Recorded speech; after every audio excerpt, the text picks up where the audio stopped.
பேரணாம்பட்டு அருகே சாலை வசதி மற்றும் குடிநீர் வசதி உள்ளிட்ட அடிப்படை வசதிகள் செய்து தரக்கூறி பொதுமக்கள் நகராட்சி அலுவலகம் முற்றுகையிட்டு போராட்டம் நடைபெற்றது. வேலூர் மாவட்டம் பேரணாம்பட்டு அடுத்த தரைக்காடு பகுதியில் சுமார் 500க்கும் மேற்பட்ட குடும்பங்கள் வசித்து வருகின்றனர். இந்த பகுதியில் உள்ள பொதுமக்கள் கூலி வேலை மற்றும் பீடி தொழிலில் செய்து அன்றாட பிழைப்பை நடத்தி வருகின்றனர்.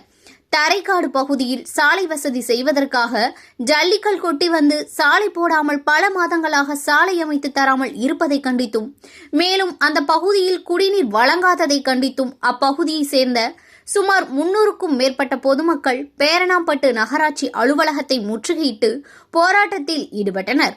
பின்னர் பேரணாம்பட்டு நகரமன்ற துணைத் தலைவர் மற்றும் நகராட்சி நிர்வாகம் உடனடியாக நடவடிக்கை எடுப்பதாக முற்றுகையிட்ட பொதுமக்களிடம் தெரிவித்தவுடன் முற்றுகை போராட்டத்தை கைவிட்டு கலைந்து சென்றனர்.